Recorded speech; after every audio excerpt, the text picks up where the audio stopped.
Hey everybody, what's going on? Helmite here, bringing you another video from Grab the Lantern today.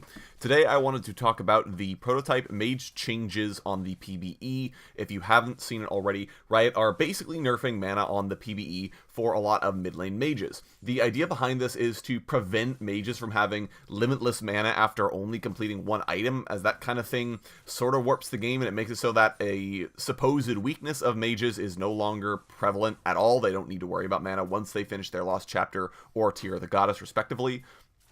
And so the thing about it is basically that's part of it, but Riot also want to promote more interest in contesting blue buffs and ocean drakes, because right now you can kind of give up those objectives without any worrying, but now that you're more limited on mana, they might be worth contesting more so your mage isn't quite as weak. And it's also intended to make it so that mages should run out of mana in extended fights if they're casted constantly, which again is sort of a thing that just never happens on live right now. If you finish the lost chapter or a lost chapter item, you're good for mana. You're set. You don't have to worry about it ever again. And that's, I think, we'll get into that in a little bit. So, what are Riot doing? Riot are changing it so Doran's Ring is getting nerfed. It no longer gives base mana regeneration or mana on minion kills, but instead now gives plus 5 mana per 5 seconds now. So it does give a little bit less mana than before. And then a lot of the other mana giving items have been nerfed as well. Lost Chapter is more expensive, so it'll be harder to buy it on your first back. There's less mana on the GLP and Luden's Echo. Tear of the Goddess costs more as well. And this change actually applies to the other items it builds into as well. But when you gain max mana, it preserves your percent mana instead of giving you that extra mana. So for example, if you were at 300 out of 600 mana and you gain 4 maximum mana, instead of going to 304 out of 604, you go to 302 out of 604. So you keep half of you stay at 50% mana is what I'm getting at. So that's what these changes are, and that's kind of what they're attempting to be. Now, a lot of players have already taken to the forums, as they are wont, to complain about the changes immediately, saying that, wow, mages only have wave clear, and you're removing their ability to do that, and wow, these changes have only made situations worse for mages. But I don't know entirely how accurate they are. I think, to a certain extent, it's a bad thing that the only thing mages have is wave clear. Because right now, that's the only reason that you would want to play a mage. And that's why mages are the only things getting played in the mid lane, is because of wave clear and because of how important it is to just shove waves. And you even look at professional League of Legends where you look at the mid lane, and that's all they do. There are no trades. There is almost nothing that happens in the mid lane beyond shove the wave, go back, shove the wave, go back, shove the wave, roam, shove the wave, go back. That's pretty much all that actually happens in professional play, regardless. And to a certain extent, it is part of the meta. You want to be able to shove waves quickly so you can have the opportunity to roam,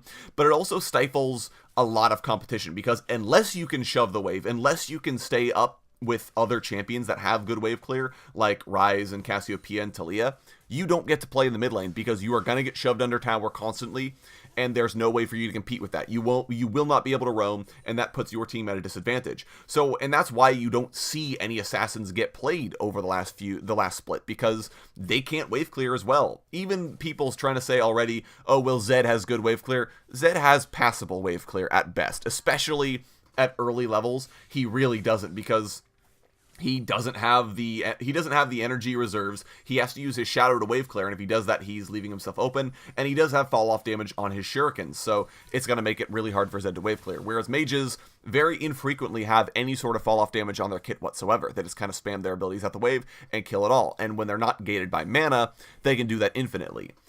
Following these changes, assassins will actually be in a much better spot, which I know a lot of people have been saying, let's bring back assassins. We want assassins to be playable again. This is one of the things that will help them do that, because no longer will assassins have to worry so much about being shoved under.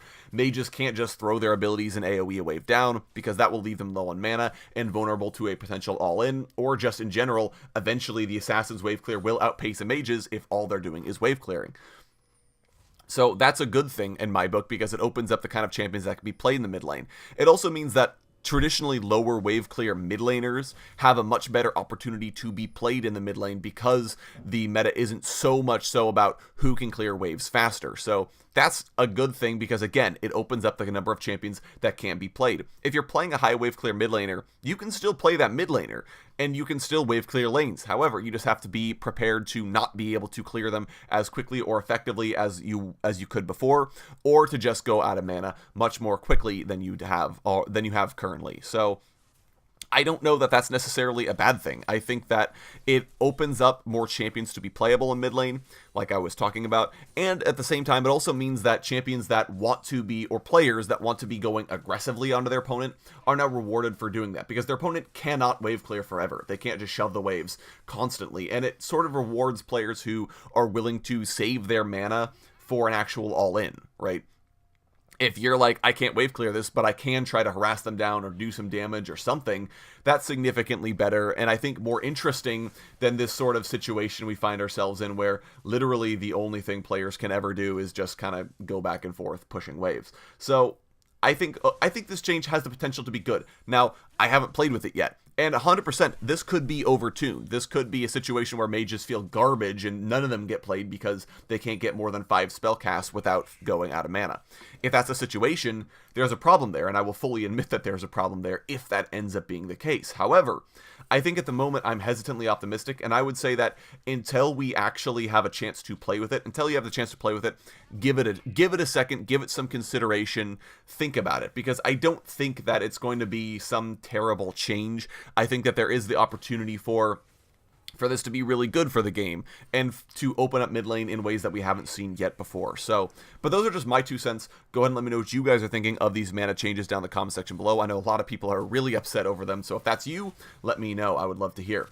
If you enjoyed the video, go ahead and leave a like. And if you really enjoyed the video, consider subscribing. I upload a video every Monday, Friday, and on patch days as well. And if you're looking for more Grab the Lantern content, you can check out my blog, link down in the description. I upload an article just about each and every single day for your enjoyment. Once again, thank you guys so very much for watching. I do appreciate it. And I will talk to you all later.